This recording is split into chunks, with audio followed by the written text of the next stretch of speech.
When my parents threatened to sue me unless I gave my house to my sister, my lawyer laughed, and I realized I was finally free. Growing up, the pattern was clear. Serafina had the newest fashions, special tutors, and fantasy trips. I received lectures about hard work and independence. At 16, I was flipping burgers at a shabby country eatery while she prepared for a summer trip to Europe. When I brought it up, my parents advised me to recognize priorities. Translation: Serafina's future was more important than mine. I wasn't bitter at first. I just figured that's how things worked. Parents invest in the child they believe will succeed, while the other learns to fend for himself. So, I did. I worked through college, lived in tight apartments with roommates who forgot to pay rent, and avoided going out while my peers partied. Every paycheck, I set something aside. I wasn't sure why I needed a safety net. All I knew was that no one would catch me if I fell. After graduation, I realized I had two options: work in a low-paying job or take a chance. So I used my savings to create a tiny auto repair shop. It wasn't glamorous, and the first year was grueling: late nights, long hours, weekends spent elbow-deep in engine grease. But it paid off. By year 5, I was making enough money to seriously consider getting my own house. Of course, my parents were aware of this. I had voiced my desire to ultimately own a home rather than rent a shoebox flat, and each time I did, they would grin and the discussion would move. My mother would sigh deeply. "Serafina's been struggling so much. Rent is so expensive these days." My father would add, "She just needs a little help." It would mean so much if she had a stable place to live. They never said it outright, but the message was clear. I was supposed to be the one to fix her problems. Never mind that Serafina's difficulties were entirely her own. While I was working 16-hour shifts, she was living her best life: vacations, designer handbags, and nights out at upscale restaurants. But strangely, she was the one who needed assistance. Then there was the money. Over the years, I'd been assisting my parents financially, covering home repairs, unforeseen bills, and even sneaking them additional cash when things became tough. I didn't mind at first. After all, they were my parents. But then I started noticing minor things, like how my mother constantly had a new purse and my father suddenly got a nice new watch. At first I assumed they had merely been saving. Then I recognized where the money was going. Serafina. My parents weren't struggling. They were simply funneling my assistance directly into her lifestyle. Then I overheard an exchange that altered everything. I'd stopped by my folks' place to drop something off. I hadn't planned to stay long, but as I passed past the kitchen, I heard my name. So I did what any reasonable person would do. I stopped in place and listened while pretending to check my phone. "I'm sure he'll do the right thing," my mother said. "He's responsible. He's been saving for years." My father agreed. "It only makes sense. He can't expect her to struggle. He's her brother." Struggle? Serafina? The same Serafina who had never paid rent in her life and still relied on my parents to pay her credit card bills? Something was not adding up. And then it struck me. They were discussing my money. I stood there, my heart hammering as the revelation hit. They had a plan. I would buy a house without being asked. Not for myself. For Serafina. And the worst part? They expected I would simply go along with it. Like it was apparent. As if it were my responsibility. I wanted to storm in and demand answers, but I knew what would happen. They'd claim I was being selfish. They'd talk about family, duty, and how fortunate I was to have succeeded while Serafina struggled. I have heard it all before. I needed to think, so I left without saying anything. That night, I lay awake, staring at the ceiling of my little studio apartment, which had a flickering kitchen light that I hadn't fixed. I reflected on every time I had been told to wait my turn, every sacrifice I had made, and every time I had swallowed my rage and smiled. And I thought about Serafina, and how she would respond if she knew what they were planned. Would she feel embarrassed? Grateful? Or would she simply presume it was her right? I received an answer the next morning. Serafina contacted me out of nowhere, her voice full of enthusiasm. She went on and on about the new spot she had discovered. "It's perfect," she exclaimed. 3 bedrooms, a backyard. I can finally move out. I waited for her to say the most important part, that she had a plan to pay for it. But she didn't, since she didn't require one. In her mind, this was already decided. My parents had plainly ensured that. She even had the guts to say she'd let me crash in the guest room if I ever needed a place to stay. That was it. I realized I wasn't playing along anymore. The very following day, I did precisely what they expected. I bought a house. But not the one they had in mind. I did not tell anyone. There is no spectacular announcement, no explanations. I selected a place I adored, paid my deposit, and signed the papers. It wasn't big, but it was mine. The first thing in my life that I genuinely owned. I assumed I had time before my family found out. Perhaps a few months, or perhaps a year. But life has a strange way of hurrying things up. I was in the middle of putting together my new kitchen, peeling off the ludicrous Live Laugh Love stickers left by the previous owner, when my phone started exploding up. Missed calls and messages from my mother, father, Serafina, and even extended relatives I hadn't spoken to in years. Then I saw the text that made my stomach drop. Why did we hear from the realtor that you bought a house? I didn't know how they found out. Perhaps the agent said anything to someone. Perhaps Serafina had been looking at the same listings. It did not matter. What mattered was that I had made a move, and the real struggle was about to begin. The moment the text appeared on my screen, I realized my calm housewarming period was officially ended. My phone wouldn't stop buzzing, calls and messages, some angry, others concerned, all with the same undertone. Betrayal. I disregarded them. If I picked up now, I'd be dragged into a conversation where they distorted everything to make me the bad guy. Instead, I went back to building up my home. The previous owner had left behind some ugly wallpaper in the living room, and that was going to be the most distressing thing I had to deal with today. Then the doorbell rang. I already knew who it was. I felt it in my bones. When I opened the door, my parents appeared less like loving parents and more like corporate officials, eager to talk about my breach of contract. My mother's face was a mix of disappointment and anguish, the kind of expression reserved for when I forgot to call home. My father had his arms crossed, as if he were preparing to negotiate a hostile takeover. Before they could even enter, I braced myself. The following 20 minutes were just as I expected: accusations, guilt-tripping, and the entire "we're family" speech. My mother went on about how Serafina was upset and didn't know where she would live now. My father made it obvious that they expected me to do the right thing. And my particular favorite, the reminder that after everything they had done for me, this was how I would repay them. They did everything for me. For example, as a teenager, I was forced to pay rent. Like asking me to pay for my own school, while they pay for Serafina's luxury outfit, allowing me to work 2 jobs while she enjoyed weekend spa trips. If anything, I'd repaid them tenfold. I could feel my patience wearing thin, but instead of snapping, I remained silent, nodded along, and let them talk. I'd learned a long time ago that arguing was ineffective. They were not here to listen. They were here to further their story. Then came the ultimatum. My mother, her voice full of artificial calm, informed me I had 2 options: give the house to Serafina or be disconnected. I had to control myself from laughing. Cut off from what? Whose love and support?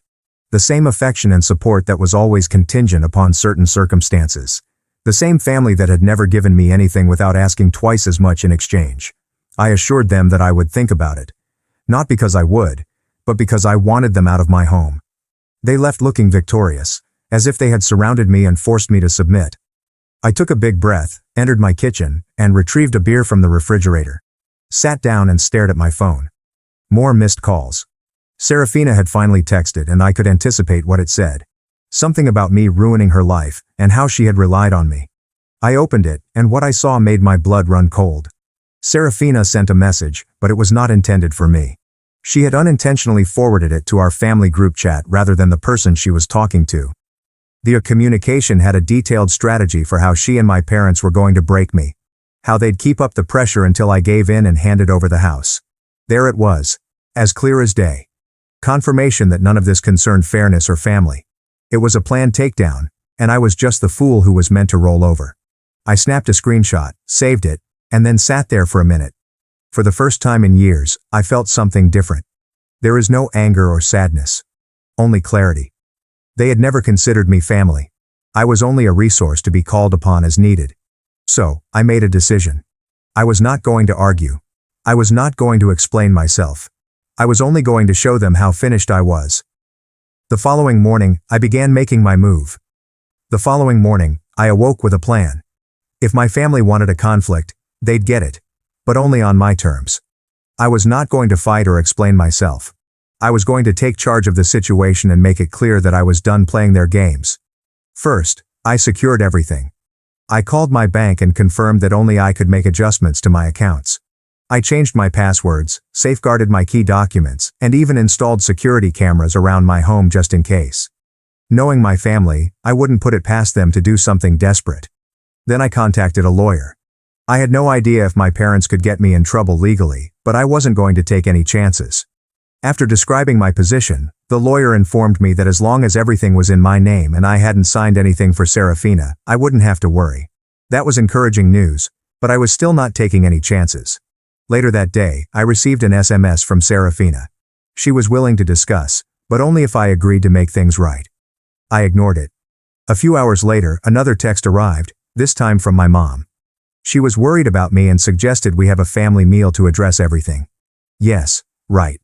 I was not going to fall for that trap. Instead, I chose to reverse the script. If my family felt they could influence me with pressure, I was going to apply some of my own. First, I went to social media. I published a simple post, nothing big, nothing explicitly addressing them. I just posted a picture of my new house with the message, "Finally home. Worked hard for this, and it's all mine." The reaction was quick. Friends and extended family began thanking me, commenting on how well I earned it. And then the real fun started. Serafina did not respond, but I knew she saw it. A few hours later, I received another SMS. This time, she wasn't as courteous. She yelled at me about how selfish I was and how I had embarrassed her by making my purchase public. Apparently, several of her acquaintances had queried why she wasn't buying a house if I could afford one. Her ego had taken a knock, and she was unhappy about it. Then came the phone call. This time it was my father. No more faking care. No more, "we're family" rhetoric. He was enraged, accusing me of embarrassing them and being ungrateful. I let him rant. When he eventually asked what I was going to do to rectify it, I responded simply, "Nothing." That's when the threats began.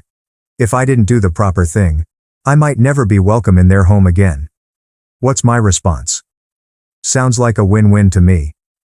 For the first time in my life, I did not feel bad about standing my position. I didn't feel like I owed them anything, since the truth was that I didn't. I banned Serafina's number. I muted my parents' calls. Then I got takeaway from my favorite barbecue establishment, opened a cool drink, and sat on my new porch, watching the sun set over my hard-earned property. For the first time in my life, I felt completely free. The silence did not last long. By the next morning, my email was overflowing with new messages. Serafina had gone into full meltdown. My parents had begun damage control. Apparently, some extended family members saw my post and began asking inquiries. My parents didn't want anyone outside of their small circle to realize how bad things were. I could almost hear their conversations, my mother desperately attempting to spin the narrative so she wouldn't appear terrible, and my father moaning about family responsibility and how I had somehow betrayed them. And Serafina? Well, she'd gone nuclear. Not only was she yelling on the family group chat, but she was also venting her frustrations on social media. I scanned through her most recent posts, long theatrical captions about how difficult her life was, how she had been deceived by those closest to her, and how she was fighting to find a place to live. I nearly choked on my coffee when I noticed she had created a GoFundMe campaign. That's correct. She had launched a crowdfunding effort called "Help Serafina Get the Home She Deserves." The audacity was nearly astounding. The description was even better. She portrayed herself as the struggling sister whose cold-hearted brother had refused to assist her during her hour of need. She conveniently left out the part where she was expecting a free house and had done nothing to deserve it. What about the donations? A grand sum of $20, likely from one of her equally entitled buddies. I had to admit that I was rather disappointed. If you're going to commit to the hoax, make it convincing. Still, the situation was becoming ludicrous. I needed to stop this before it went any farther. I didn't want to turn this into an internet family war, but I also didn't want to let them tarnish my reputation. So I decided to drop one final bomb. I created a second article, but this time I added some receipts, actual screenshots of Serafina's text message to me, in which she openly acknowledged to scheming with my parents to coerce me into giving her my house. I didn't provide any commentary, just screenshots and the caption, "Clearing up some misunderstandings." The internet handled the rest. Within hours, others began calling her out. Friends who had previously blindly supported her have now gone silent. Some even turned against her, understanding they'd been duped. Serafina erased her GoFundMe page and locked her social media accounts. My parents, too, were struggling to cope with the heat. Apparently, Some extended family members decided to reach out and question why they thought it was acceptable to demand a house from their son while coddling their daughter. By the end of the day, the family group chat was completely silent. No more guilt-tripping messages or passive-aggressive calls. Just silence. And it was amazing. I sat back and watched the sun fall below the horizon, my phone empty of notifications. I had a refreshing drink in my hand, a playlist of my favorite music playing in the background, and for the first time in years, I wasn't waiting for the next shoe to drop. I wasn't concerned with what my family thought or if I had done the proper thing. I'd done the right thing for myself, and that was enough. The hush lasted for a full week. There are no calls, texts, or anything. I anticipated my parents to make one more desperate attempt, but for the first time, they appeared to realize I wasn't moving.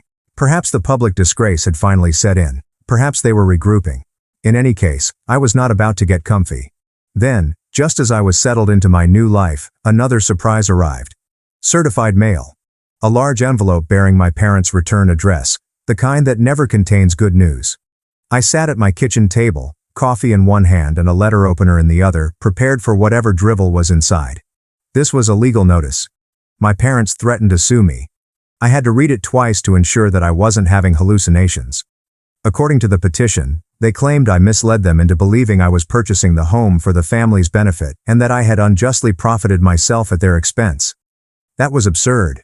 I had never made a promise to anyone about handing away my house, but their desperation had reached unprecedented heights. What is the best part? They demanded financial restitution for the mental suffering I had caused Serafina. That's right. She was so upset about not getting a free house that they assumed she deserved money. I followed what any sensible individual would do. I laughed. Then I called my lawyer.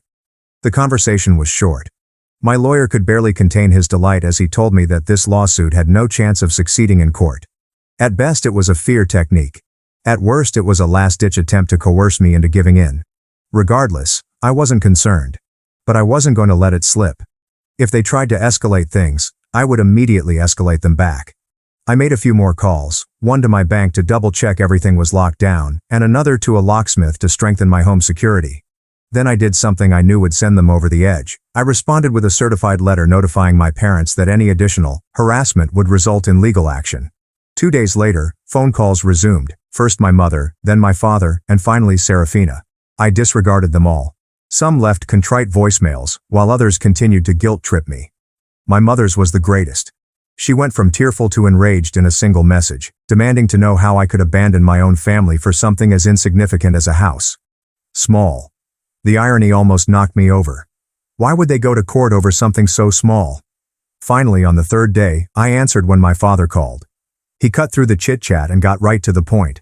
They would drop everything if I simply decided to work something out with Serafina. I informed him that there was nothing to work out.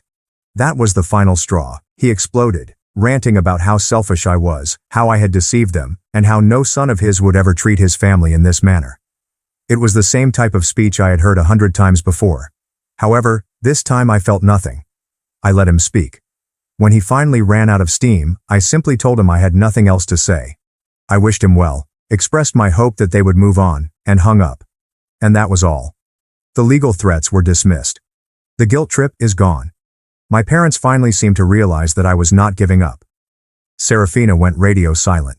Either she recognized she was not receiving anything from me, or she found another subject to cling on to. For the first time in my life, I felt liberated. No more manipulation. No more obligations. Just me, my house, and a future that truly belonged to me.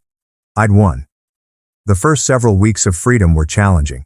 I'd spent so much time waiting for the next round of manipulation that it seemed strange to wake up without fear of receiving a passive-aggressive text or another family ambush. My house felt more like a home than a location I had to defend. For the first time, I was able to focus on myself. I established a consistent routine, getting up early, going to the gym, and making genuine meals rather than grabbing fast food on the run. I finally had the time and energy to enjoy the simple pleasures in life, like sitting on my veranda with a cup of coffee and watching the world rise up. It was the kind of peace I never knew I needed. But of course, peace does not stay long. One afternoon, while working from home, I heard a knock on the door. Before I saw, my intuition knew who it was. Sure enough, Serafina. She stood on my porch, looking less like the sister I grew up with and more like a door-to-door salesperson on the final day of the quarter. The entitled assurance was vanished, leaving behind an appearance of desperation. Almost. I did not let her in. Instead, I stood outside, arms crossed, waiting for whatever script she had written.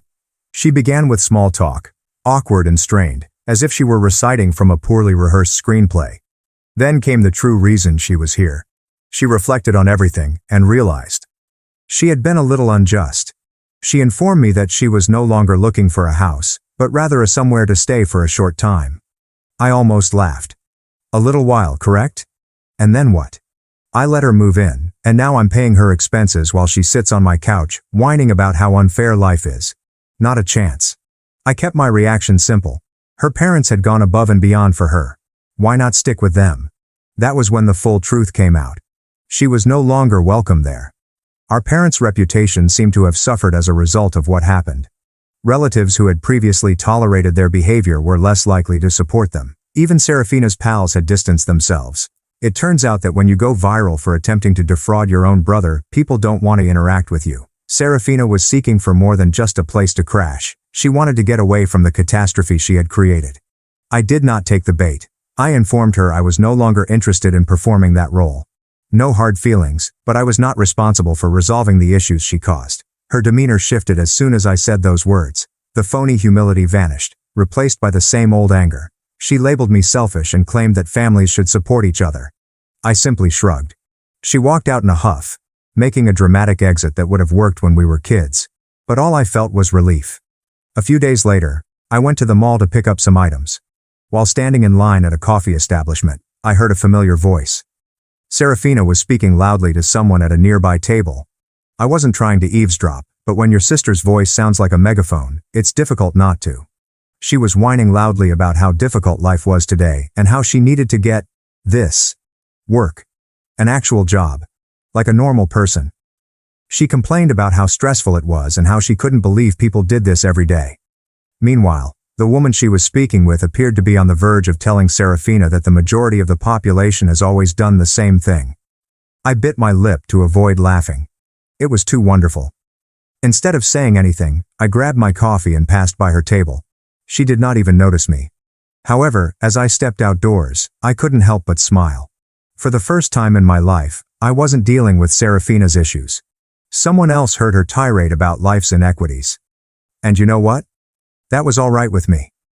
Later that evening, I received a text from my mother, a last-ditch attempt to guilt me into rethinking. Something about how family sticks together, and she couldn't believe how cold I'd gotten. I ignored it. They had spent years emphasizing that I wasn't truly a member of their family until I served a purpose for them. Now I finally understand something crucial. I was not cold, I was just finished. And for the first time in my life, I felt no need to explain myself to anyone.